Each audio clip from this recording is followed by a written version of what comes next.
Good morning, Riley. And Technics 5 Blue. I had a question. Why Kappa?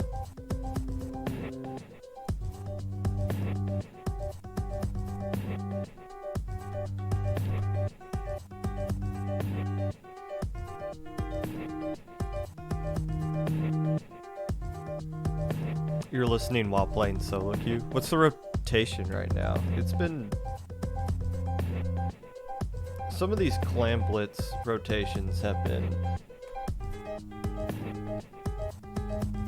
pretty horrible. And it is Clam Blitz. Yeah, that sucks. Well, it's gonna be Rainmaker at Pitt and Schellendorf. Okay.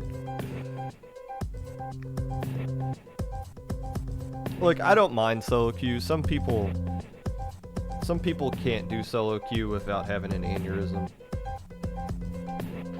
I like solo queue, but I mean, there's even times where I'm looking at it and I'm just like,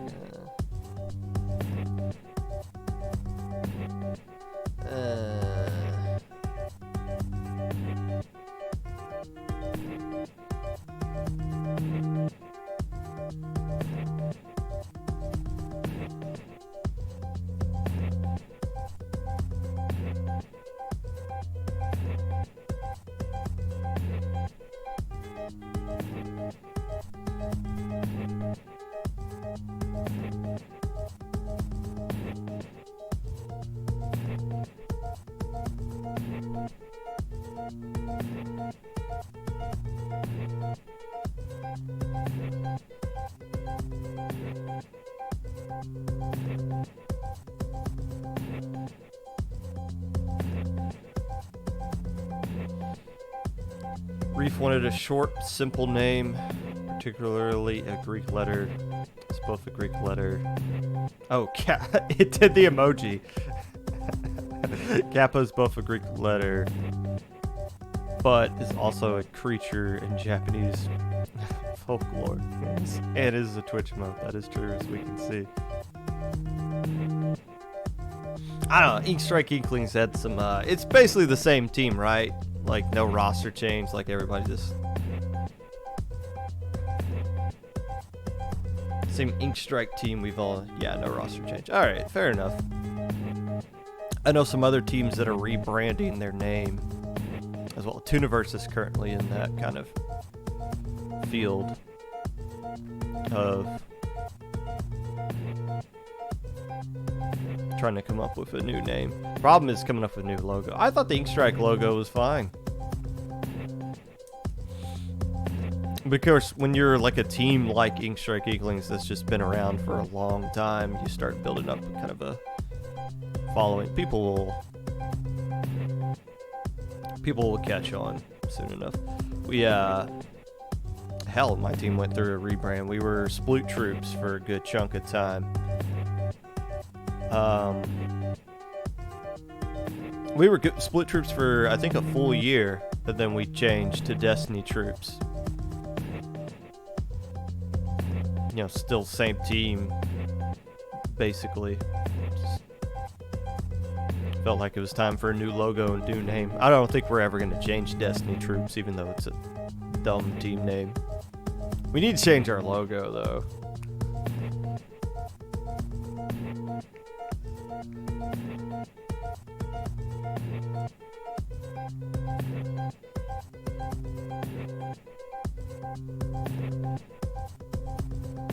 Our logo is pretty garbo.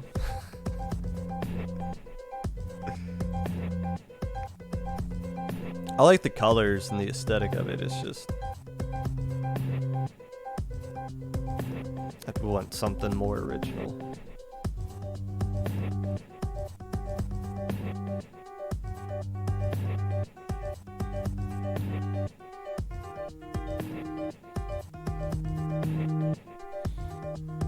I think I know what name. I didn't know you guys had a logo already, Spicy. I mean, obviously I have some insider information that I know what the name is going to be, but I didn't know you had a logo. Kappa, alternately known as the River Child, is basically this green, scaly humanoid thing with webbed feet and hands. Kind of like a turtle shell. Oh, okay. I think I could picture that in my head. That's a Japanese creature? Hello, Booyah Squid. Booyah Squid 7. I gotta look more into it on my own time. Maybe I'll do a episode about it. When I have Kappa on the Popcast. After you guys win Loink, you can share a photo of a Kappa.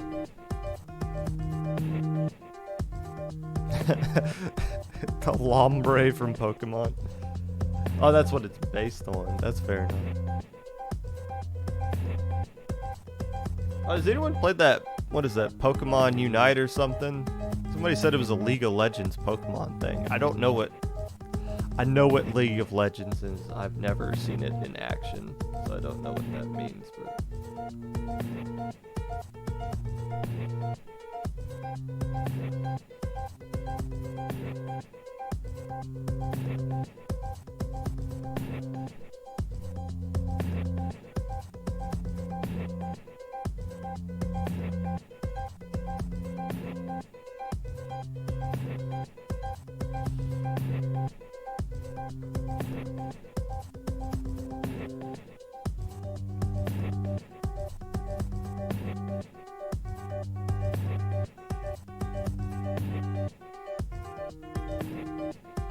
yeah, Squid says Pokemon Unite is fun. We'll go with that then. Booyah Squid wouldn't lie to us. Unless they would.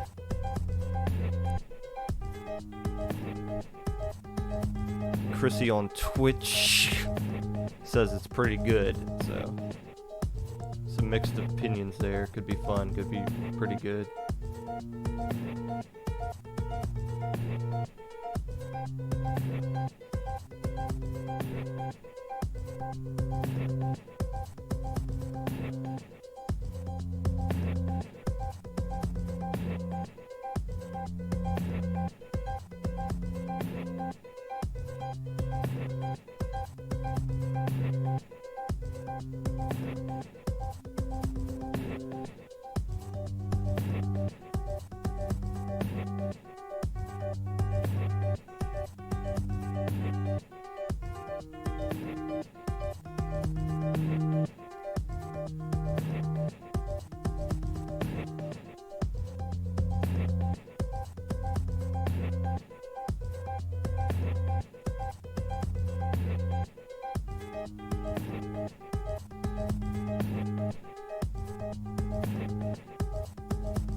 Getting a logo is hard.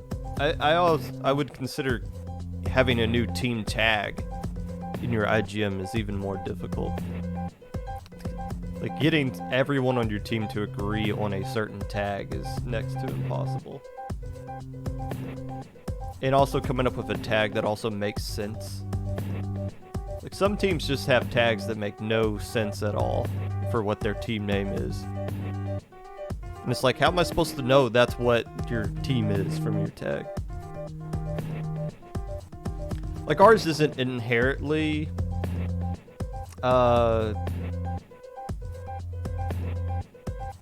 understandable that, like, we're going with like a little military badge kind of thing.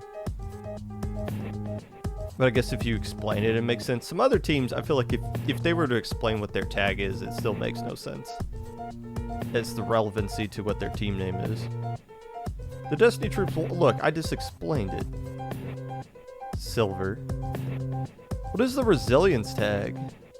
It's an R, it's a fancy R, that works. The resilience one works.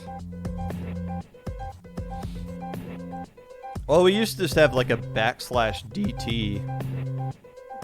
It was like, this is kind of basic. The military badge look, I think, fits us pretty well.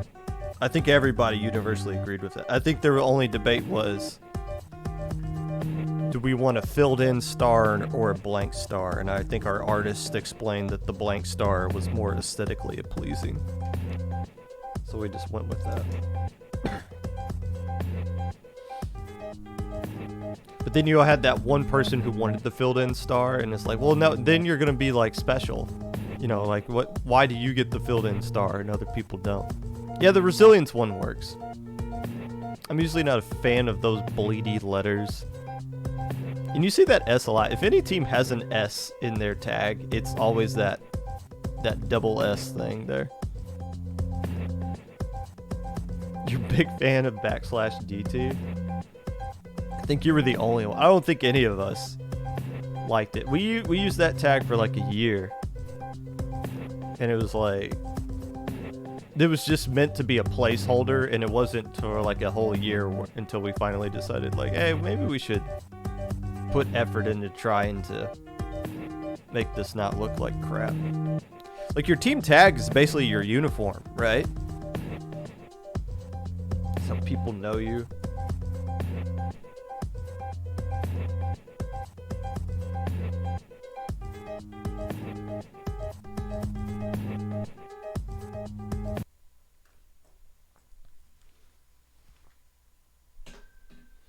That's the only reason you guys know me.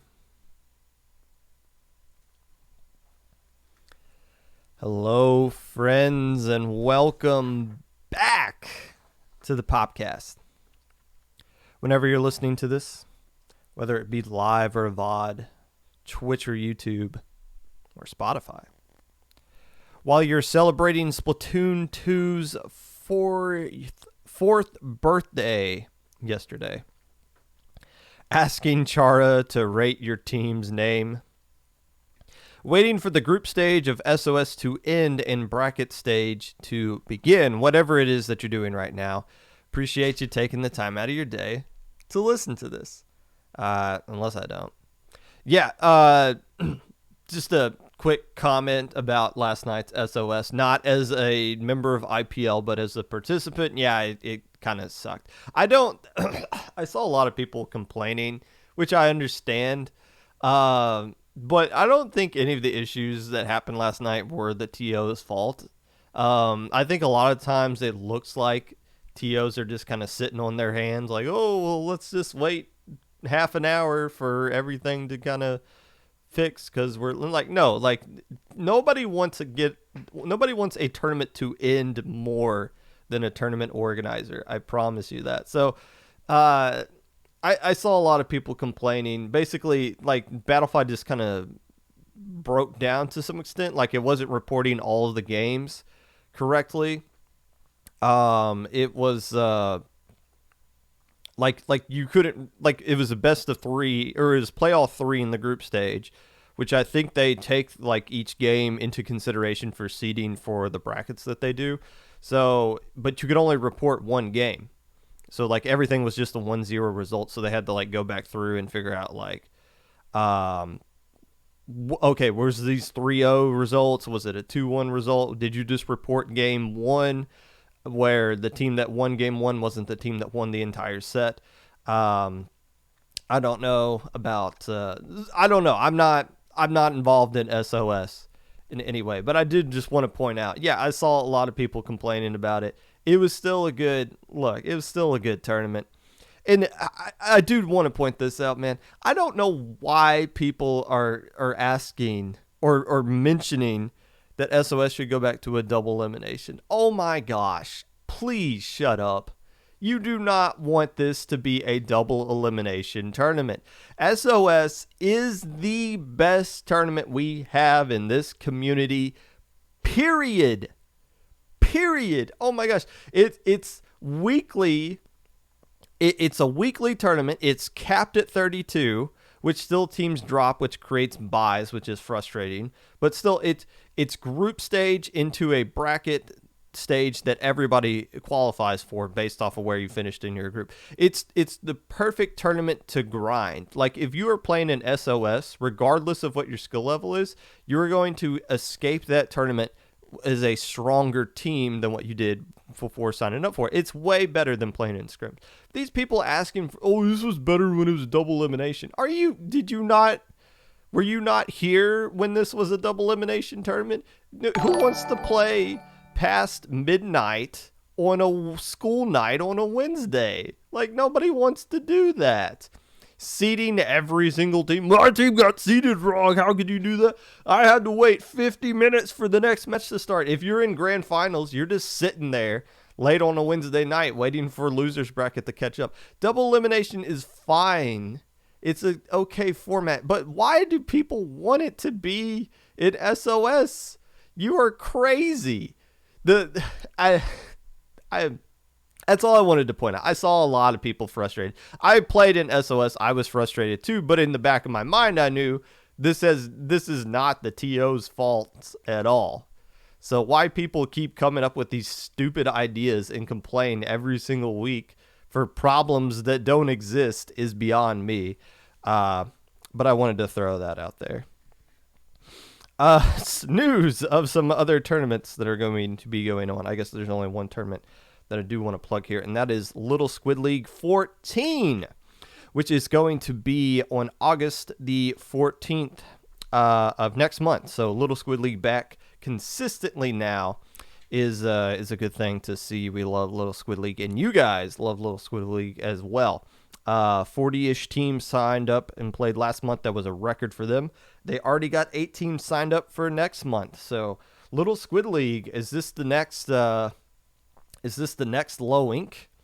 It could be at the rate that they're kind of going. I'm glad that organization is finally getting getting a lot of teams signing up for their tournament. So hopefully this next one will be pretty solid for them as well. I would assume there's going to be a Minnow Cup coming up next month. They seem to be rotating between Minnow and Megalodon Cup. I don't know why specifically they want to do that. It would make I thought they had a great formula with doing Minnow Cup every single month, but it might be just a bi-weekly thing now, which sucks. But that would mean that next month would be a Minnow Cup, I'm assuming. I haven't seen anything about that announced specifically, but when that gets announced, we'll start plugging it here on the Popcast as well, because you guys really love Minnow Cup. It sucks that it's not as often as it used to be, because that tournament was getting a ton of momentum as well. Today, take a guess at what we're talking about. It's Low Ink. If there was no Low Ink, I would be taking the Thursday off. I'd be still in bed right now. I would not have woken up at 9:30 to keep writing this episode, because I didn't write as much of it last night as I thought I was going to, because I ended up playing in SOS when I thought I wasn't going to. So it's been an early morning for me, writing basically this entire episode in about 2 to 3 hours. So we'll see how this turns out. But we're going to be previewing it. Now, this is going to be a little bit different from a preview that I've done in the past. Before, I've always been like, here's the new teams, and here's the teams that are going to move up from Gamma and Beta and all that stuff. It's difficult to do that this month because a lot of new teams have signed up that didn't play last month, and a lot of teams that have played last month haven't signed up yet for this one. And I only want to talk about teams that have actually signed up, not to just like reward teams for signing up, because I think me talking about them on the Popcast usually hurts them more than it helps them. But more so just because I don't want to put my foot in my mouth and talk about a team that isn't even going to play.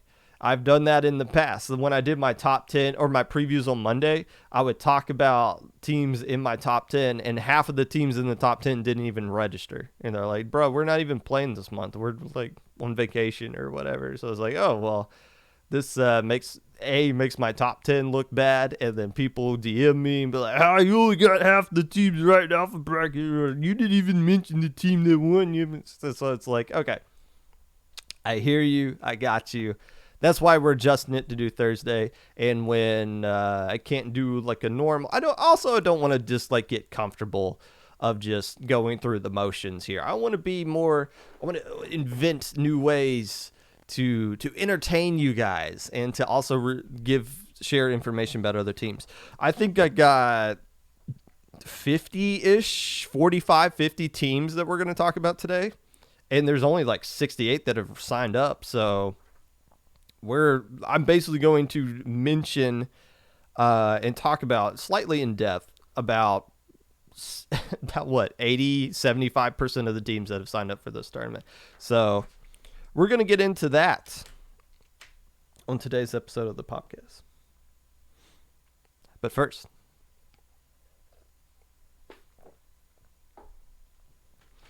it's been a weird low ink so far. And yes, the tournament hasn't even started yet. We still got a couple of days before the weekend approaches here. But even the trend of things leading up to low ink is weird because of just some of the odd things that have been going on or haven't been going on so far this month. I expected registration to be a bit slower, which is fine. You we don't need like a gazillion teams every single time low ink happens. And there are some other factors that play into why there aren't a ton of teams signed up for this low ink or haven't signed up for this low ink yet. One thing is we are going to be seeing less teams coming out for low ink anyways because of the lower cap that we put on. Over the last couple of months where we've been weeding out Div 4 teams and getting them ready for the SAC season, which whenever the next SAC season is, we've been cutting out a lot of teams. So, and more teams are getting banned in general. Like, we're not just waiting for teams to win low ink so that they can get banned. We're looking into these teams and we're seeing them pop off in other tournaments and being like, okay, you guys should feel proud about the fact that you are too good for this tournament now, and we don't want you to just come in and destroy it outright. So there's with the lower ceiling, less teams are eligible to play in low ink than what we've had in the past, which is a good thing. That means mid-level is getting a little bit stronger. Unless it's not. The Nintendo tourney, I don't think is really affecting registration at all.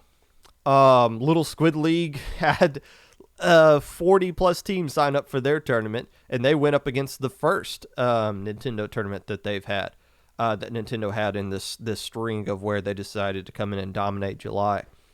I wouldn't want to go up against the Splat Zones tournament, but even the Splat Zone one wasn't crazy big for Nintendo standards. Only 15 more teams signed up for the Splat Zone tournament than the Rainmaker one. That's very curious right there. So I'm not, we're going up against Tower Control this weekend, and I haven't looked into like what low ink teams are playing in the Tower Control tournament and not low ink. I don't care. It's your it's up to you to decide what tournament you want to play in. I've always said that. Let the good tournament. I've always said, let teams decide what tournaments they want to play in. We've gotten into this habit, especially during major seasons, of being like, you need to play in this tournament and this team needs to play in that tournament. Like, no, we don't need to be like that. Competition is a fine thing. We live in a capitalist society, or at least those of us here across the pond. And it's fine that multiple tournaments are going on at the same time. I've always said, you play in what tournament you feel like you want to play in. So if somebody wants to play in the Nintendo tournament instead of Low Ink, that's great. You know, all kudos to them. We are going to wish those teams the best of luck. We're not going to feel butthurt about it at all. So I haven't looked into it. I don't know if Destiny Troops is going to play in it. What sucks, I know I've talked about this a couple of times, but the more I think about it, the more it just really dawns on me. It's really hard to be eligible to play in the Nintendo tournaments. Like Destiny Troops, I'm going to be TOing, so that knocks me out, which leaves only 4 other players that are available on Destiny Troops to play in the tournament. So if one of them can't go, that means the whole team can't play. And in the 3 people on our team that can play can't sub for anybody else in those Nintendo tournaments. So those 3 that could play but can't are just screwed. Like, there's nothing they can do. They just have to take the weekend off, which is unfortunate, or go play in another tournament. I think there might be some tournaments going on Saturday night that they could like pick up in, but they can't do anything when the rosters are locked in for an entire month. So that's as Tubnug says, that is unfortunate, but it is what it is. I like tower control, but I'm not going to miss it that much anyways.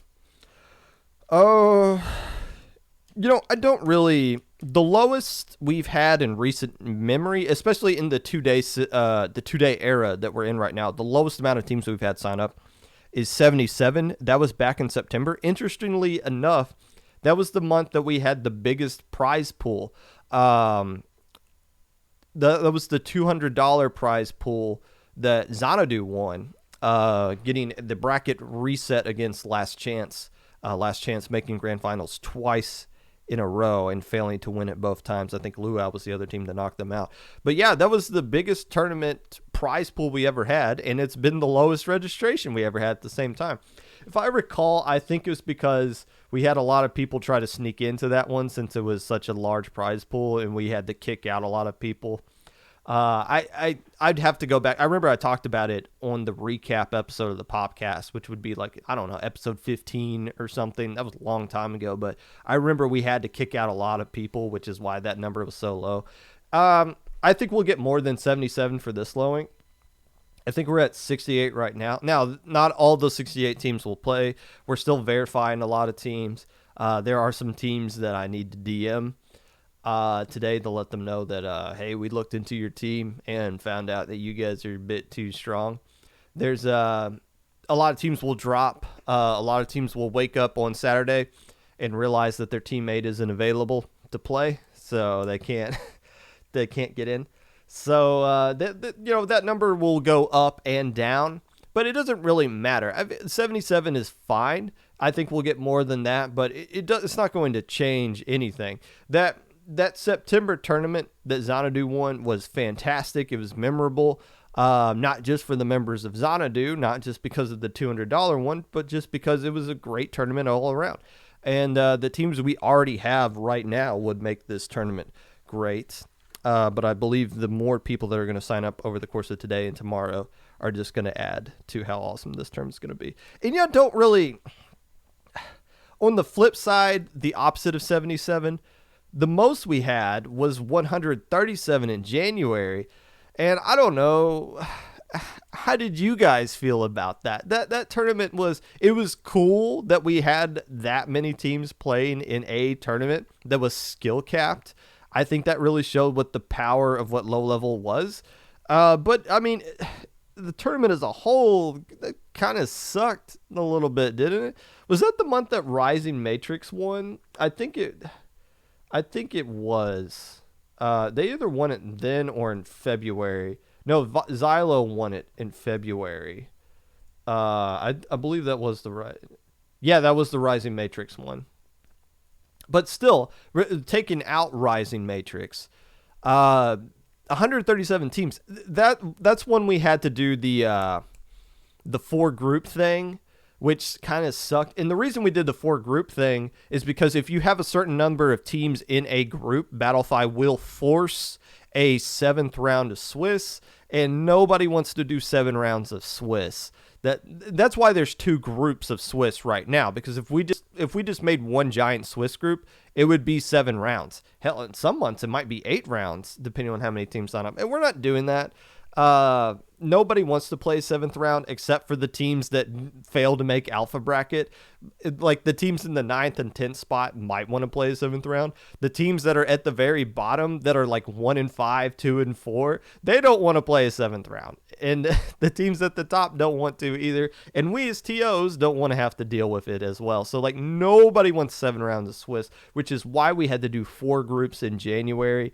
And you know, it was fine, but there was still some jank to it. Red Sun went 5-1 in that January tournament and failed to make alpha bracket because of it. Opponent win percentage. I've always said, the only people who complain about tiebreakers are losers. That is a fact. But if you go 5-1 and you don't make alpha bracket, I think you're not a loser at that point. I mean, yeah, you lost one game, but I think you're allowed to trip up once and still make alpha bracket. So it was kind of we will get back to January at some point. We'll see a big boost of teams. We're expecting to see a big boost of teams next Low Inc. From these teams that are coming over from the USA Open Nintendo tournaments. We usually see a big boost after Nintendo tournaments, which is why January was so big, because it was right after the December Speed Ladder. I don't think we're going to see a crazy ton of teams, but we'll still see more than what we have in the past.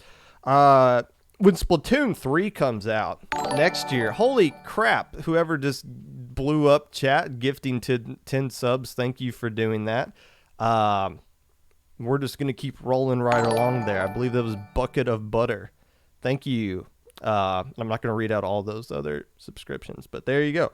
But anyways, Splatoon 3, when that comes out, I think Low Inc. is going to explode after that. I really do.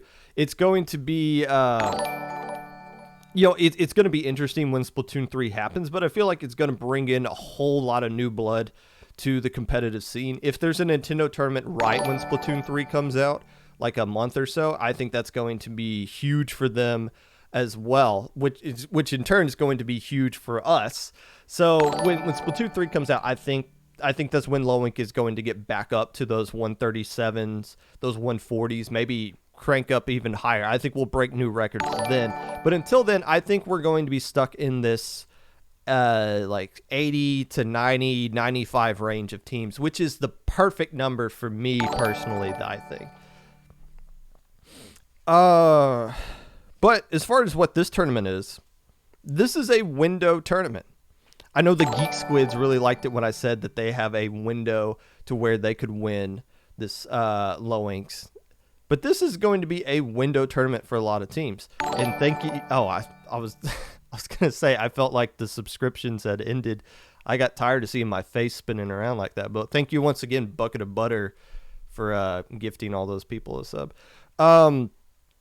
But this is a window tournament for a lot of teams. Since this is a little bit lower registration, that means there's a more opportunity for one team to slip through and become a champion here, which would make you think that we would have more pickup teams sign up and more people try to slip in a team under the radar, or not under the radar, but slip in through the exemption request channel to be eligible to play in this Low Inc.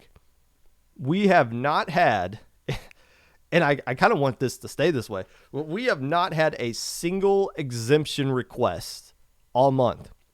If you look at the exemption request channel, it's just me saying everything, post your exemption request for the month of July. That's it. That's the only thing in there for this month.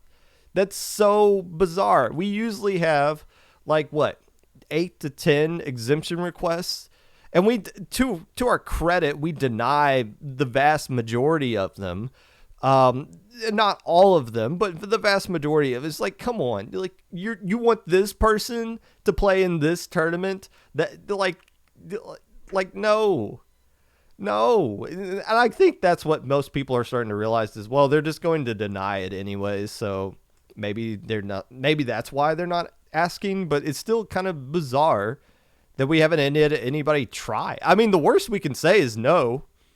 But still, I guess us saying no enough times has kind of scared off enough people, which is fine. I'm not advocating for you guys to ask for more stupid exemption requests, but it's still, this is the first. I'm genuinely surprised that it hasn't been something that happens. You know, the tournament as a whole has really calmed down. Help desk 3-4 months ago used to be insane. Like, JPEG used to be known as the help desk guy because he was constantly in there fixing things every single round. There was that 1 month, I think it was Gaysicle made that meme of me like being the soldier blocking the baby who's trying to sleep. That was just like Pop Gun defending everyone in help desk. And it's like, yeah, like help desk used to be wild. Help desk has been really chill. Like there's been a lot of times in the recent months where it's just, oh yeah, you have a bye this round, or yeah, just raise a match dispute and we'll fix that score for you, or something like that. Like teams as a whole, I feel like are just getting smarter, or we're just having more experienced teams playing in this low ink. Maybe that has something to do with the fact that after the NA opens, we're bringing in a lot of new people who just weren't used to low ink or tournaments in general. But the vast majority of teams playing in low ink seem to be familiar with how tournaments work and know how to fix their own issues and police themselves and go about that. Except for that one team. Who was it last month that incorrect? I want to say it's Broken Controller Gaming. Played play all three set and put in the score for every single game incorrectly 3 times in a row. It might not be Broken Controller Gaming, but we're going to assume that it was them anyways. Other than that, most things have been pretty chill, which has me kind of excited about this month that we have a veteran group of players playing in this tournament, because there's a new element, a big new element to this loan that we haven't had before. If I could peek behind this curtain a little bit here and give you guys a glimpse of tournament organizer Pop Gun here, I'm excited / nervous about our new counter pick thing. I'm excited because it's going to add a lot of drama, a lot of intrigue into the matches on Sunday. The stream matches on Sunday are going to be hype because we don't really know. We don't know what the maps are going to be. We don't know what teams are going to be, what maps teams are going to feel is going to give them an advantage over their opponent. And people can no longer complain. Oh, we lost this set because the maps all favor them. Like, no, bro. At least half the maps are going to favor you if you're smart enough with it now. So the finger can't be pointed at us anymore, unless you guys hate the map list, which needs to be a little bit bigger than normal just so that there's more variety of maps that can be picked, especially in a best of 7 set where you can put yourself in a hole by how many maps that you can pick, since you can only win on one mode. But I'm nervous about this because I know a lot of you are going to screw it up. I mean, a lot of you are really going to fail this weekend. Despite you guys being veteran players, playing in a lot of low inks, playing in a lot of tournaments in general, probably playing in tournaments that have counter picks, there's going to be a lot of screw ups here. One example, probably the most famous example of a horrible counter pick, and this isn't like what I'm going to be talking about later, but example of how strategy picking could be really bad if you're not really know what you're doing. Ash Cup 4, one of the first tournaments I ever covered on the Popcast. hosted by, or the grand finals was played. I forget the team that actually won it, but the team I'm talking about here is Supa. If you remember that team that played in several Lowinks. It came down to a game 7 of grand finals, and Supa got to pick the map that they wanted. They got to decide the final map of the tournament. It should be ultimately the best map that you have in your arsenal. Supa was a frontline heavy team. I think they had a Nautilus and then just like a bunch of K-Gals and shots and N-Zaps, right? So like a very aggressive play style with not a lot of range. The team they were playing against was more of a traditional play style, anchor, support, double slayer, frontliner kind of thing, right? So you would think they would pick a map that doesn't highlight the opponent's range and more so gives them the advantage to where they can move on the enemy team and abuse the range they did have. They picked tower control at Albacore Hotel, and they got destroyed. They got KO'd in the first minute. And it was like, what? I remember the commentators were even like, oh, this is a really interesting pick, which if the commentator is saying something is interesting, that's their way of saying, well, this is really dumb. This is going to work at all. And it didn't. That is the quintessential worst counter pick in history of competitive Splatoon. And it happened in low level, and I feel like something like that is going to happen in Lowink at some point. Just like a oh, that's a bold decision there. We'll see how that works out. Keyword, it doesn't. But regardless of situations like that, a lot of you are going to cheat. And you don't realize it, but a ton of you are going to cheat this month. You can't pick a map or mode that you've already won on in the current set. You guys are going to win Splat Zone game 1, you're going to lose game 2, and then you're going to either pick a Splat Zone map in game 3, or you're going to pick like a Clam Blitz version of that map that you already won on in game 1, and the team playing against you is not going to recognize it. And they're going to let it go out. If you come to help desk and you be like, hey, this team picked an illegal map and mode, I'm going to be like, did you already play the game? And they're going to be like, yeah. Well, if you already played the game, it's going to count. Like you can't call out something after it happens, because then it comes across as like, oh, well, you're only calling it out because you lost. But if you catch it early and just be like, hey, you can't pick that, you already won on that, then you can just give a different counter pick. But if you guys play out a map, regardless of if it's illegal or not, it's going to count, because we don't have time for you to go back and redo everything you've already done.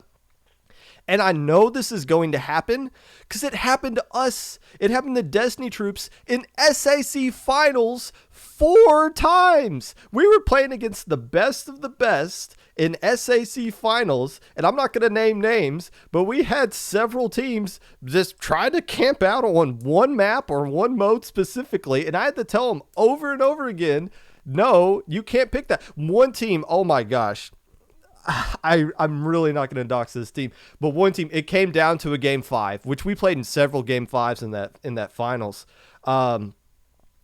It came down to game 5. They got to pick it. Their first pick, I was like, no, you already won on that mode. Second pick, no, you already won on that map. Like, bro, you're trying, like, how can you make it to this stage of SAC? And SAC was, all those top cuts were counter picks, right? I know like the grand finals was always that set play, but even the set play was counter picks as well. So it's like, how can we be in this many tournaments with this many counter picks and you're still like cheating without like purposely trying to cheat? But like, how could you not understand those rules to that point? So that's how I know so many of you are going to screw up on low ink on Sunday. And I'll tell you this, if you're playing on Sunday, be mindful of these things. If the other team picks a map or mode that is illegal for them to pick, just be like, hey, you can't do that. It's easy fix. It's a super easy fix. Now, all those matches that we have on stream, we're going to make sure is right. But the things that going on in Gamma and Beta, like, you guys need to be alert. And I'm warning you right now, if you play a game all the way through, it's going to count. And if you don't catch it right at the start, that's on you, baby. There's nothing we can do about it after the fact. So that's what's got me nervous. Because I know no matter how good you guys actually are or experienced you are, it's counter picks for whatever reason screws up even the best of the best in this business. So that's going to be interesting to see. That alone makes this tournament is going to make this tournament really exciting. And that's why I'm not super nervous about the lower registration. I just want us to get to Sunday and see what Sunday looks like. As long as we got 16 teams for Sunday, I'm going to be happy. I'm going to be really interested in it. And I feel like chat and stream is going to be excited about it as well.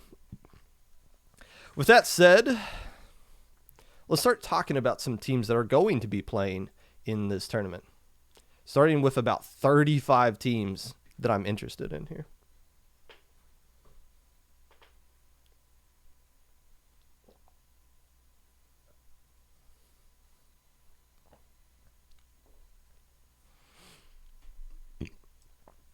So I'm not doing the traditional this team's I feel like it's going to be moving. I'm just going to talk about 35 random teams. Not random teams, but teams in a random order that I'm just genuinely interested in and how they'll do in this lowing. First off, Tinta Shrimp Cocktails and the Tinta Shrimp Tacos. The Tacos played in the last lowing. They went 4-2 and made beta bracket. But they also got this sister team called the Cocktails, the Tinta Shrimp Cocktails, and they seem to be better than the Tacos, right? Tinta Shrimp Cocktails won their group in Div 6. I believe they lost in the first round of the playoffs, but they seem to be better than the Tacos, and the Tacos went 4-2 and made beta bracket last month. So now that both teams are playing, I believe this is the first time since January that the Cocktails are playing in low ink. How good are the Cocktails going to be if their little brother is a beta bracket style of team? So could the Cocktails make alpha bracket? Is that what we're going to see here? Not sure, but at least since January, this is the first time these two sister teams have played in this tournament. I don't know anything about those two teams. I mean, I've talked about them before, but I don't understand if they come from the same organization, if it's just a coincidence they got the Tinta Shrimps is in their name or whatever, but interesting to watch them nonetheless. How about a shout out for Incognito? Obviously, the No Diving team is a secret favorite team of mine. So Incognito being the reincarnation of that. Going to be excited to see, especially after what they did in Little Squid League, where they popped off in a competitive Little Squid League 13, breaking the glass ceiling, winning their first bracket of some sort, beating... what did they win? The silver bracket, right? They won all the way through the silver bracket. The only team to beat them in that LSL was the Ink Bashers, who I think is going to be a favorite to win the next LSL. So this team, Incognito, went 2-4 last month in low ink. And we've seen teams in bronze bracket of that Little Squid League that have made Gamma. So I feel like Incognito is going to bump up. I feel like we're going to see them on Sunday. I think they just needed that first low ink to get their kind of seed legs under them, and now they're starting to kind of turn the corner there. Speaking of teams I would expect to turn the corner at some point, Bamboo Dragons. This is a team that's been in a lot of these low-level tournaments, and we've seen them, and they played in Ludi as well. They've been around for a while now. They played in 7 tourneys, and haven't really, I feel like they've made a Gamma bracket before, but they haven't been popping off as much recently. But you got to get the sense, the longer you keep doing this competitive scene, you're going to start turning the corner at some point. And the Bamboo Dragons, this will be their 8th tournament as a team, not 8th low ink, but 8th tournament as a team. Eventually, this is going to be one of those name brand teams that we're going to be talking about a lot on the Popcast. And I think this might be the first month they start getting back to the that Gamma style, Gamma bracket level of play that we've kind of known them for. Up the ante. Not Forge Perfect. Prefect, I should say. But seems to be a reincarnation of Forge Prefect. Got third in bronze bracket of Little Squid League 13. So up the ante, excited to see what these guys are going to be doing in this upcoming tournament. And speaking of Little Squid League teams, how about Overlook? All three teams, you remember that awkward tiebreaker that's just sent three different teams across the cosmos of bronze, silver, and beta and top cut bracket of that Little Squid League? All three of them signed up here. Overlook being the first one I'm going to be talking about. They were the team that got stuck in bronze brackets due to the tiebreaker and ended up winning all of bronze brackets because of it. Because of that, they only lost one game in that Little Squid League, or one match in that Little Squid League against a quality team, obviously. Where are they going to end up in this low ink? I don't know. This is the tournament where we're going to find out who these guys really are, because there's not going to be that awkward tiebreaker. Well, there could be, but there's not going to be like, oh, instead of us making alpha bracket, we got stuck in gamma bracket. Like there's not that widespread of a tie break that can happen in low ink like it could in a group stage tournament. Like Little Squid League or SOS. So we'll figure out who Overlook really is in this tournament. I think we know who Ink Eye really is, though. Might be in the top three teams of the most improved over the course of 2021. They made beta bracket 2 months in a row, going 4-2 in June and May.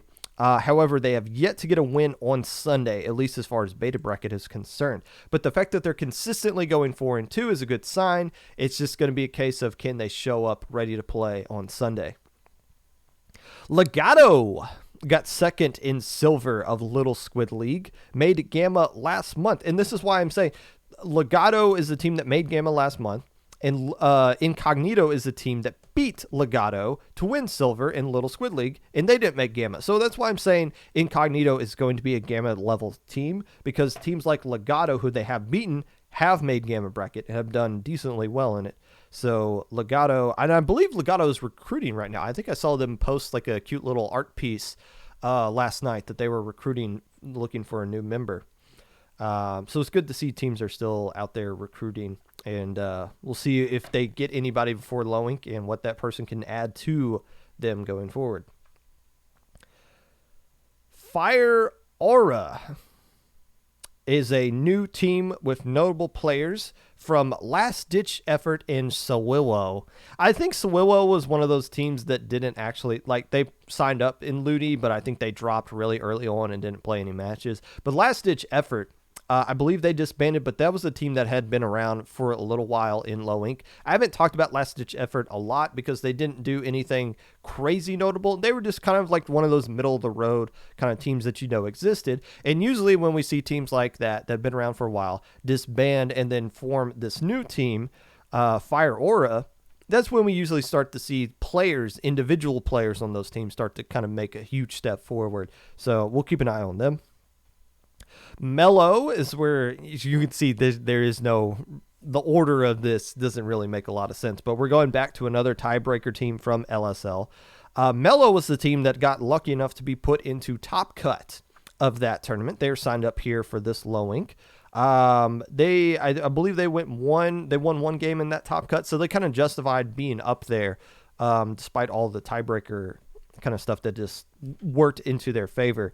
But again, we'll see who they really are in this low ink now that they're playing against tougher competition. Team Renegade. I'm not sure if I talked about these guys. Yeah, Melatonin. That is an interesting name. Team Renegade. I don't know if I talked about these guys last month, but they were the number seed in beta bracket. Is back after a disappointing Sunday, but still had a strong Saturday. Again, opponent win percentage barely just worked against these guys, or else they would have been an alpha bracket team. That's what happens when you go 4-2. You're kind of at the mercy of the opponent win percentage gods, how you do that. Getting the 5th win in low ink is extremely difficult to do. But Team Renegade is a team that we should be keeping an eye on. Yeah, they didn't do good on Sunday. We know really see number 1 seeds in beta bracket ever do good.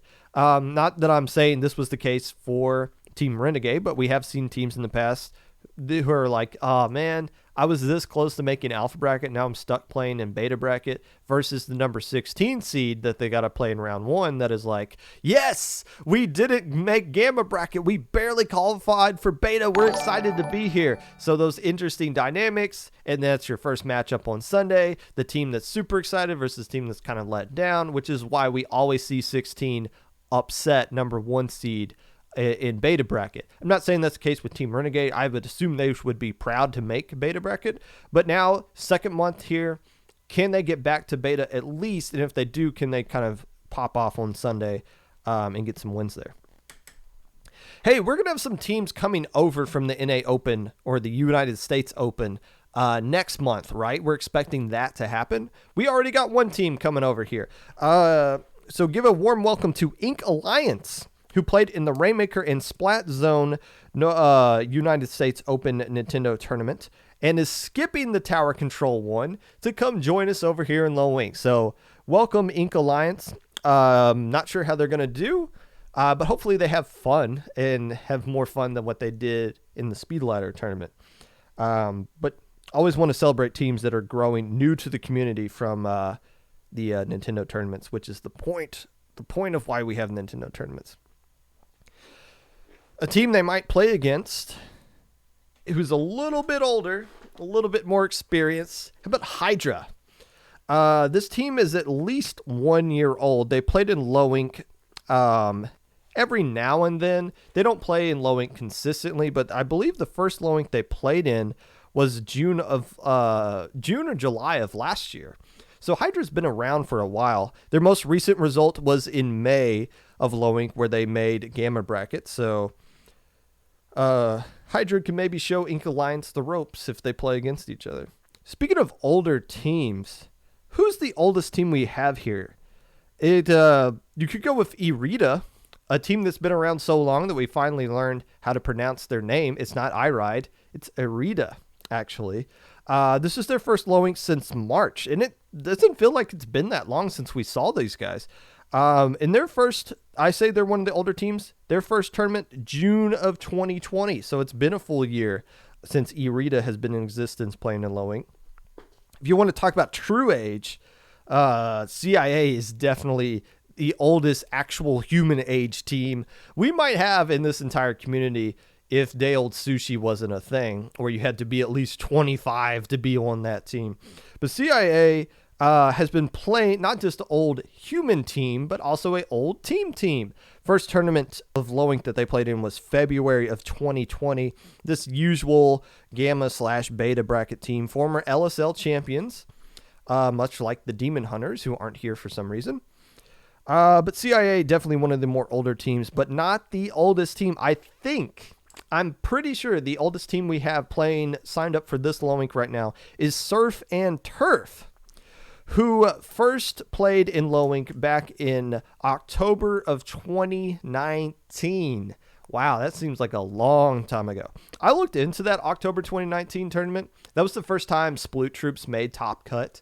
And I think the only other team still eligible for Low Ink from that October tournament is Inkvaders. Inkvaders haven't signed up yet. They usually sign up really early if they do play in a Low Ink. And I think Inkvaders might technically be older than Surf and Turf. But as far as the teams that are signed up right now, I think it's Surf and Turf that has the cake here. Someone's saying Ink or Swim is 2019 as well.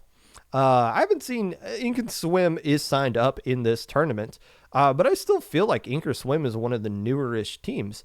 Newer-ish to Low Ink, because we haven't seen them a lot until recently. We did play you guys in the Nintendo Open, though. That was cool to see you guys there. Maybe not the oldest team, but definitely a team that is old in your heart. We got to give a shout out to the Wiggly Phantoms here. They went 3-3 last month, but have added Blue from the recently disbanded Kraken Warriors. And I think Blue played with them in the SOS tournament where they won Lantern Bracket, sweeping Tuniverse and Vaporwave, and then getting a nice win over an Ink Eye pickup team to win Lantern Bracket, I believe, of SOS 35. not of last week. So Wiggly Phantoms getting a nice tournament win. Another former LSL champion, a team that has been up in beta bracket before, but has kind of fluctuated since then. But maybe with this new player they brought in, Blue, can help kind of revitalize this team and get them back up to the grind of climbing the ladder up back to where they hope to be. Another team looking to move back up would be Unlimited Woomy United, aka Uwu, who fell to Gamma bracket last month after making beta the last couple of months before. But when a team falls down a bracket, that's an opportunity for them to pop off and shine and say, hey, we're better than everybody else here, and we're going to prove it. Uwu proved it, winning Gamma bracket last month. And they've added a few new players since then to this month, so we'll see, kind of like the Wiggly Phantoms. New blood, how does that affect things going forward? Teams with a little bit of a rebranding change name, a team name, as we kind of talked in the pre-show, Inkstrike Inklings changing their name to Kappa. There's some other teams changing their name slightly as well, for some reason. First off, Rising Hope 2. Don't know what happened to Rising Hope 1. It looks roughly to be the same roster, at least what I could find, but they're now Rising Hope 2. No subtitle for this movie that they have, but they have made they've a team I put in my top 10 before. Maybe I put them in a little prematurely, but I still feel like they're a strong team going forward. They made beta bracket the last couple of months. Maybe this new brand will get them back up into alpha bracket contention. Other team with a weird change of their name, Nightshade, is now Nightshade X.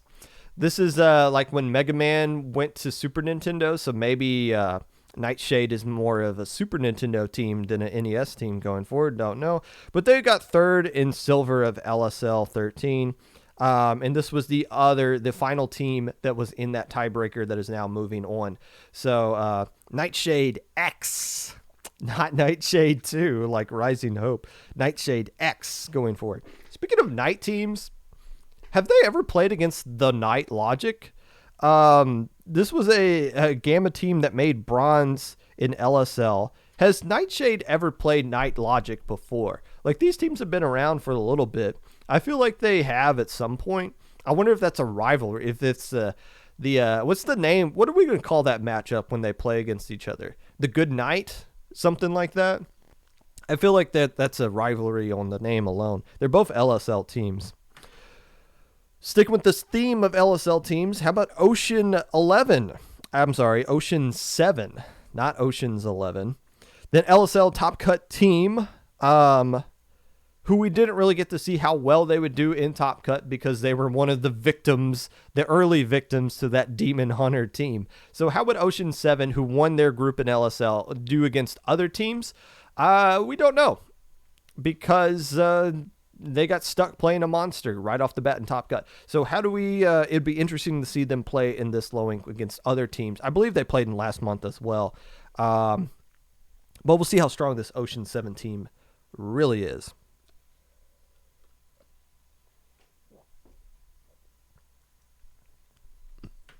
How about the team everybody wants to beat? When we did the pre-show last month and we asked, who are you most excited to play? Everybody and their mom said they wanted to play Broken Controller Gaming for some reason. Okay. Well, they made beta last month.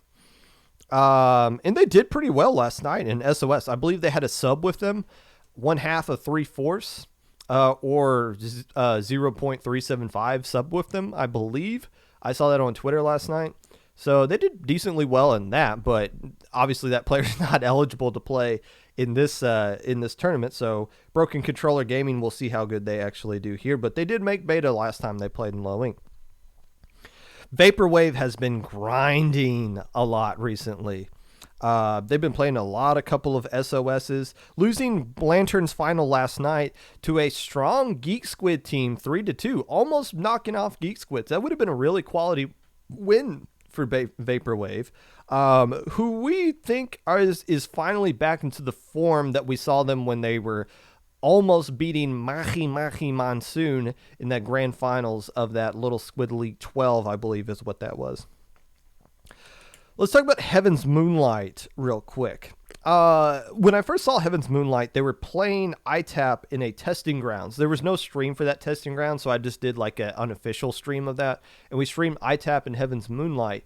And ITAP was the better team. They won it kind of comfortably, but you saw flashes there of like, Heaven's Moonlight could be a good team going forward. It's just, they need to play in low ink. Like, I think I said during that stream, was like, these guys need to be playing in low ink. Like, low ink was built for a team like Heaven's Moonlight.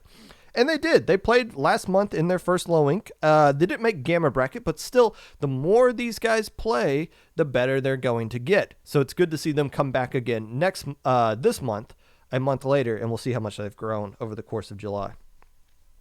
I got 2 new teams here. First off, the Looney Squids. Has anyone seen the new Space Jam movie? I might see if the wife wants to go see that just for fun. But Looney Squids, this is a strong new team with a member of Insurance Agency being the notable team where one of these players comes from. Insurance Agency, I don't know what happened to those guys. I haven't seen them in a while. I know they registered last month, but they didn't play.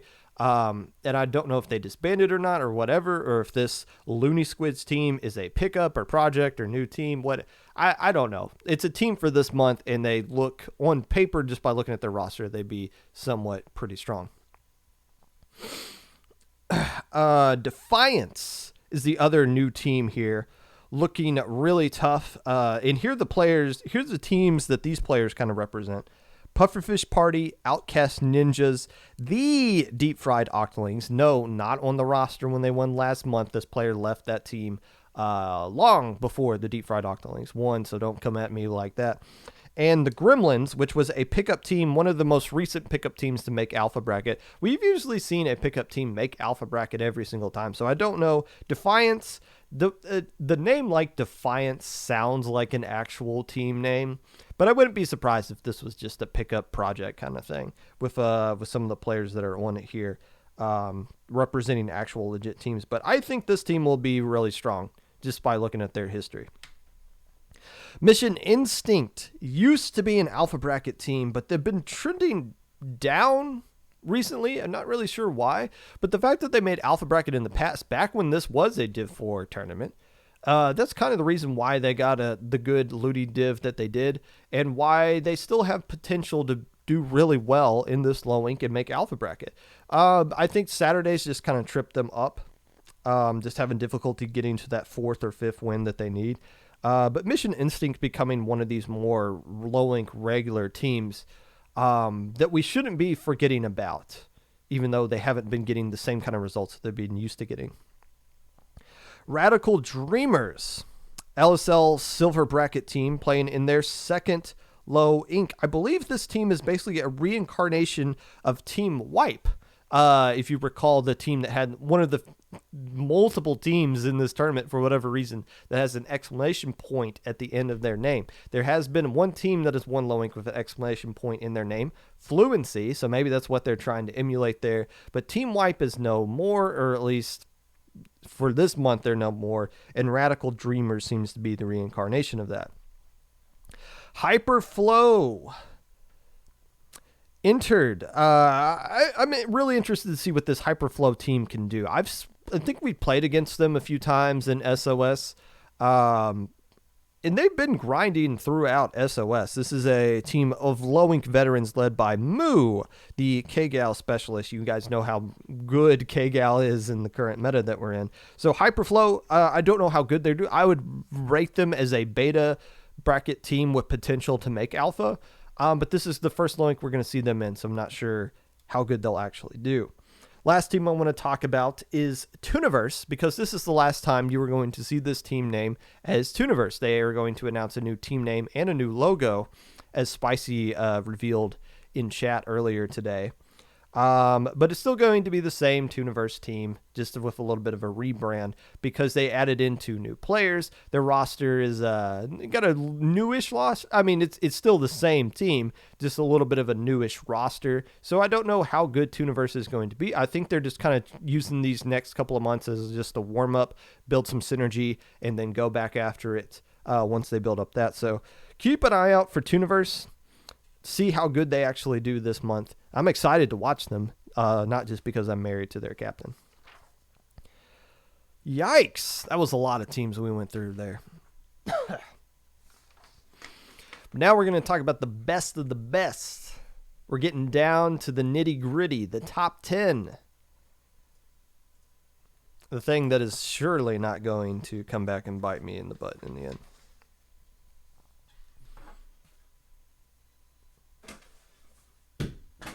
And I actually have to get out a different sheet of paper for this one. You're confused why Lowink's skill gap is lowered. There's a simple solution to that. Ludi improved. Ludi divs got updated, right? And when Ludi divs... Hold on, I need to make sure. Oh my gosh, if I screw up this... Oh, thank you. So Ludi divs got updated. And... Div 4 now had 48 teams in it as opposed to the 24 it had before. So there were a lot more teams at Div 5 and below than there used to be at Div 4 and below. So it didn't make sense for Div 4 to be allowed into a low tournament. Plus, we were kind of looking to lower the gap anyways. There's a lot of strong teams. And not everybody behind the scenes was super thrilled with the caliber of team that was playing in Lowink. So we were kind of looking to lower it a little bit. And with SAC, if we didn't lower to Div 5 and below, we would be the same exact skill level as SAC, because SAC had to go from Div 3 down to Div 4 because all the teams that are in Div 3 are banned from SAC anyways, because most of them had won it to some extent or had flat out won prize money from them. So SAC had to move down. And Lowink had to move down as well a little bit. But moving down, it's not like we cut out a lot of teams. Yeah, we did cut out a lot of teams, but the bottom was way bigger than what it was back in the old Ludi season. So that's why the skill cap got lowered. And rightfully so. If SAC was a thing right now, I think people wouldn't really care. The main reason people are kind of cared is that SAC hasn't come back yet. They said they wanted to come back in June, but I feel like the Nintendo tournament in July kind of screwed up anything they had to get off the ground and get going there. But when SAC comes back, all these Div 4 teams that are just kind of floating around, doing nothing, getting destroyed in open tournaments, they're going to have something to actually play for, and it's going to be good. And then there'll be like a true separation between SAC and Lowink at that point. Interview someone from SAC. Yeet is my... I've had Yeet on twice last season, and whenever SAC comes back, I'm definitely going to hit up Yeet again. Good friend of the Popcast, contributor, and annoying team that we have issues beating when we play them in tournaments. Let's get back on track with the top 10 here. First off, with we're going to start off with teams I'm not going to talk about because they haven't signed up or whatever. First off, Citrus is not on this list. They disbanded. Not really much else to say about that. Sources close to me say ITAP is not going to be available this month, or if they do, they'll need a sub. They haven't signed up regardless, but I don't expect ITAP to be playing this weekend anyways. Fugatsu Angels are not going to be in my top 10. They were my number 1 team last month. They finished number 3. They're not here. And I don't know if they will be here or not. Not super concerned about that. Anarchy has made 2 straight alpha brackets. They have yet to sign up. Outcast Ninjas, maybe Stormy can allude to something here, but Outcast Ninjas haven't signed up. I feel like they are a top 10 legit team. They're just not here. And lastly, Power Inc., who has been on an absolute tear the last couple of months. Won beta bracket last time. Has not signed up for this tournament. So a lot of teams that are notable that I'm not going to be talking about. But wanted to get that out of the way. Honorable mentions. I only got a couple this time around because I feel like I talked about the vast majority of teams already. But a couple teams I haven't talked about that are playing in this month that deserve at least some honorable mentioning, even though they're not in my top 10. Booyah X. This team made Alpha Bracket the last time we saw them, and it was really surprised. They were the first Div 6 team with the new divs to come out to make Alpha Bracket, and kind of turned some heads there. The reason I'm not putting them in my top 10, even though they're playing this month, that was back in April. They didn't play in May or June, so I feel like you got to lose a little bit of stock for being out of low ink for that long, considering the other teams I have ahead of them. I think they can get back to being Alpha Bracket potential because they did really well in Looney when they played in it. But yeah, missing the last two low inks kind of hurts your stock a little bit, I feel like, as far as winning this next one. Lastly, the official number 11 team, I guess you could go with here, Mahi Monsoon. Man, Beta Bracket runner-up last month. They lost to Power Inc. But they're a strong team. We all know how good Mahi is. The potential to be good. But I don't think they've ever made an Alpha Bracket. They've been close. Like, there have been a couple of times where they're in a round 6, and they go to the game 3 of round 6 tied 1-1, but they just can't close it out in that final game that would push them to a 5-1 record and over the top and force them into Alpha Bracket. So they just keep kind of tripping up in round 6. But when they finally do make it to Alpha Bracket, I think it's more legit that we can put them in as a top 10 team, because making second place in Beta Bracket proves that you are a strong team, especially when the Beta Bracket champion isn't signed up for this month.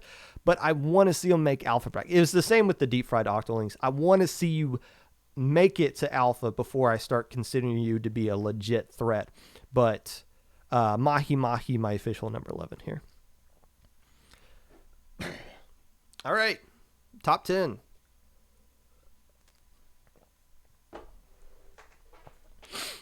Starting with number 10. Let's try it again with Sekinaga, the team I've put on this list 3 times in a row. First month they fell to Beta, and last month they didn't play, though, dropping right before Swift started. I feel like they still deserve a spot here on the top 10, though, especially with the way signups are right now. They're a quality Div top 5 team, and maybe that 4-5 loss to Citrus back in Ludi is starting to lose some luster, not because it's not a quality loss on paper, but that was back in May, and we haven't seen them do anything crazy impressive since then. I feel like I'm making up excuses to put them in my top 10. I get that, but I know for a fact that they're one of the 10 best teams signed up for this tournament, and I'm sticking with that. Even though I don't know how good they're going to actually be, truly. And yes, I'm probably not pronouncing their name correctly. I'm not the only one, though. Sekinaga is what I'm going with. There is a Z in there, but I'm assuming the Z is silent. Number 9.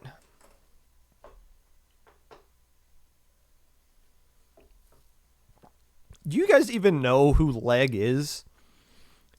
Were you guys aware that there was a team that played last night named Leg? Leg Leg.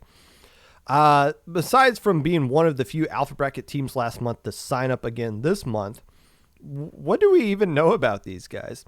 Well, we know they did well last month on Saturday, going 5-1 and obviously qualifying for Alpha Bracket.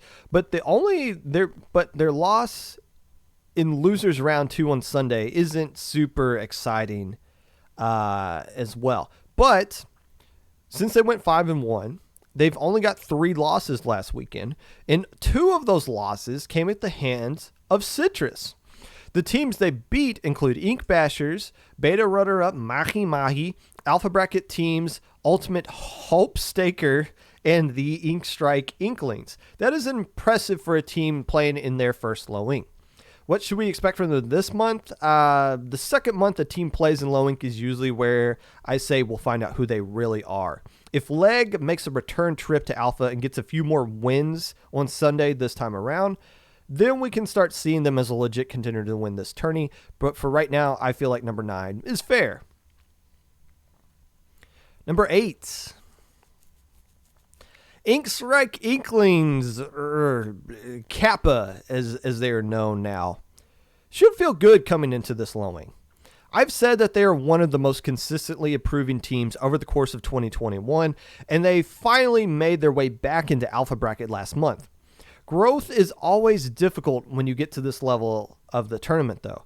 We see teams shoot their way up through Gamma and Beta and become a traditional Alpha Bracket team, but once you reach this level, progress becomes more bottlenecked, and it's the amount of teams that kind of trickle through at the top at this point slows down. And while Kappa has been consistently improving, it's been slow and steady over the 7 months of this year. So I don't see them overcoming the teams I have above them just yet, but don't be surprised if I'm commentating them in the later stages of Alpha at some point this year, and they're probably thinking, why not this month? Maybe the name change brings new expectations. We'll see. Number 7. I still feel like Dark Reign is better than what they have shown us in Low Ink up to this point.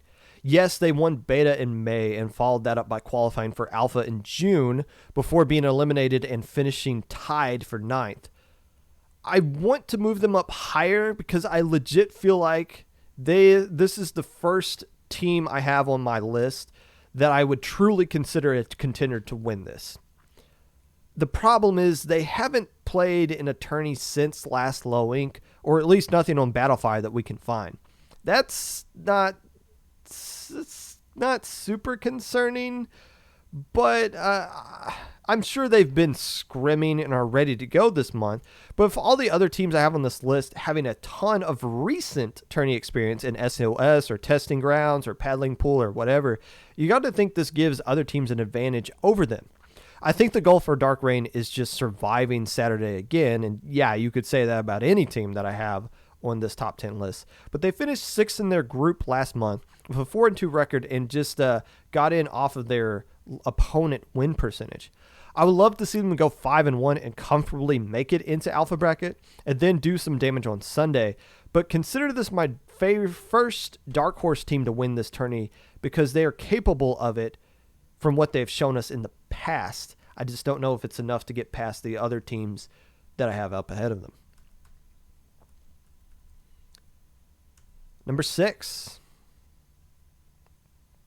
Ink Illuminatis is back again after I placed them at number 5 last month, and they failed to check in and even play last month. They played in an SOS since then, losing 3-2 to Deep Fried, the Deep Fried Octolings in a Mako bracket. So other than that, there's not really anything new I can say about them from what I said last month. So what did I say about them last month? First appearance Low Ink ever. This is a team I feel like is going to burn me here. Blah, blah, blah. Typical middle of the pack Alpha Bracket team. Sweeping their group. Div 5 runner-up in the world. Nobody in this tournament's here besides Wiggly Phantoms that they played against in Ludi. We're going to see who Ink Illuminatis really are this weekend. Okay, well, that's a load of crap because we didn't see who they really were last weekend because they didn't play. So this is the week that we're going to find out who the Ink Illuminatis really are. Still, if you're taking the current Low Ink champ to a Game 5 in a best-of-5 set, that shows you can hang with anyone this month. I still feel really strong about this team. Hopefully they actually play. Number 5. Look, even I was surprised by the success that Shiver Me Inklings found last month. Being the only team to go undefeated on Saturday and doing decently well by winning a couple of matches and losers of Alpha against Anarchy and Rain. It's weird me saying that I was surprised about them making it that far because I had them in my top 10. It's the number 10 team on my list, so you'd think I would have some confidence in them. But even I was still surprised at how well they actually did. I don't think this was a fluke, though, but more so the new standard for the Pirates going forward. But I don't know how close or far away they are from winning this tournament just yet.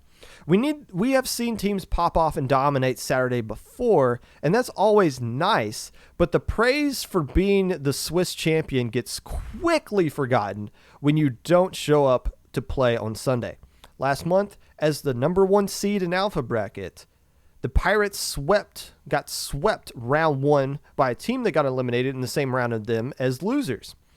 An extra month of experience and having played in Alpha before will help them become more prepared for Sunday this time around. But the teams I have ahead of them have already shown they can get the job done on Sunday, which is what Shiver Me Inklings will need to prove this month. Number 4. I lied. There is one team I have ahead of them that hasn't played in low ink at all. Make room for a team that might be a little controversial here at number 4, but Glistening Waters is the new team on the block that has a really good notable results already. Looking at SOS 34, they won Mako bracket, beating Day Old Sushi and Symphony. Now, Symphony and Day Old Sushi are both Div 4 teams in the middle of a bit of a rebuild, so we don't know how good those quality wins are for Glistening Waters right there. But winning a Mako bracket is a good situation to be in if you want to compete for a low ink title. A low ink weekend is way more taxing than a traditional short SOS tourney though. So the transition between success and SOS doesn't always carry over to low ink because they're a completely different beast as far as what a tournament is. But in a smaller month like this that we're seeing, I would be more surprised if Glistening Waters didn't play well as opposed to if they popped off and made a decent run in Alpha bracket on Sunday. We shall see. Number 3. I've wanted to see Wipeout Punks play in low ink for a while now, and I'm finally going to get my wish. I hope. They signed up last month but didn't check in or dropped. I don't know. Drops always kill my top 10 lists as it's impossible to predict who's actually going to show up on Saturday and have all their players awake by round 1. But the reason I'm excited to see Wipeout Punks play is because they are really good. I didn't put them in my top 10 last month because they signed up super late, but I caught them this time around and I'm putting them in here. These guys won Looney Div 6, the American version, beating Insurance Agency 5-4 in Grand Finals, a team that I had at number 8 last month, but then dropped from low ink in June as well.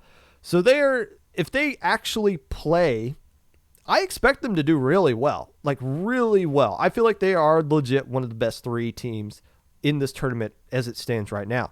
And if we see that check mark next to their name on Saturday, meaning they are checked in, then look out. You will see why I'm so excited that these guys are finally playing in a low ink. Number 2. I think Access Denied is going to win this tourney at some point in the next couple of months. I know that is a death sentence coming from somebody like me, and now they're never going to win it. And I know this team has disbanded or been on hiatus once before, being revived thanks to the powers of Ludi. But these guys are good. And they have an interesting advantage, I feel like, over some of the other teams this month specifically. They are very flexible, able to use a variety of comps and weapons. They have a couple of different players who can flex to charger and off a charger as needed, as well as a variety of other non-traditional meta weapons that you could see come in here. That's not a requirement to win low ink, as we've seen more one-dimensional teams dominate, most notably one being the Xanadu team, that basically said, hey, we know you know what weapons we're going to use. Try to stop us anyways.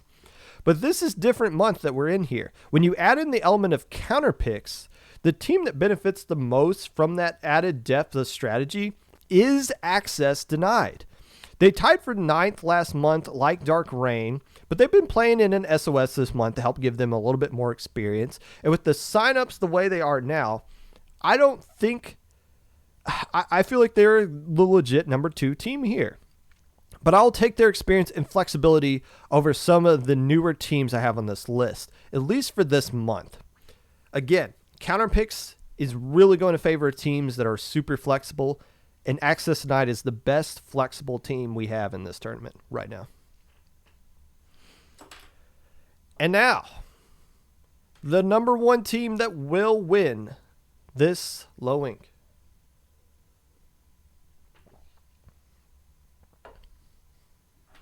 There is only one thing that can beat Sirius, and that is their own internet connection. Seriously, I've always said that we can't play the what if game, right? What if they didn't DC in Game 7 and 6 of their grand final sets against the deep fried Octolings? But they're going to get another chance at redemption here. Of course, you know that teams that finish in second place the month prior have won Low Ink the next month only once in Low Ink's long history. I believe we're about tournament number 30 or so now. In all those tournaments, the second place team came back and won only once. And I hate putting silver medal teams here at the number one spot because it has never worked out for me. It has never worked out for me at all. But I don't see anyone here who I can confidently say would be the favorite over Sirius if they were to meet in a best of 5 set on Sunday. I really don't. I'm not saying they're not capable of beaten, but the favorite has to be Sirius against every single team they played this month. Swiss stage being best of 3? Yeah, sure. Anyone can beat anyone in a Swiss stage. But when it matters most on Sunday, nobody here has a better streak than Sirius. Second place in June, fourth place in May, qualified for Alpha Bracket back in April as well, even though they had to drop, they couldn't play on that Sunday. It's just their time, man. Look for Sirius to redeem themselves and win Low Ink this month for the month of July. This is the most confident I've felt about our number one team. The only thing that could work against them is if we have a repeat of last month and just somebody's little brother kicks a router and they get screwed over yet again for that. But hopefully they solve their connection issues and survive the second place curse and everything else on top of that. And I think Sirius is going to end up with the gold medal this time around. Regardless, if there's anything I've said today you don't agree with, if I didn't mention your team at all, one of the few teams I didn't mention today, if you think if your team pops off and wins this tournament, I didn't even have you in the top 10. You guys know I always go back on Monday and I apologize for everything I miss. Prove me wrong. And I'm not going to be the only one. I found like several people do top 10s after I do my top 10. So prove everybody wrong if you're not happy with what I think of your team. You have the opportunity to capture our attention, and you guys know if you pop off in Low Ink, I always say it and mention it on the Monday episode after Low Ink. Until then, make sure you sign up for Low Ink, and if you are interested in being a part of the podcast in any way, feel free to reach out to me on my socials below. Twitter at Mr_Popgun, Discord Popgun #5882, YouTube at Popgun25 at 25 Popgun, Twitch at Popgun25. Let's go raid somebody who is doing Splatoon right now. I have no idea who this person is, but they're the number one slot right up there. So let's go raid that person. Sign up for Low Ink. Make sure you guys get vaccinated.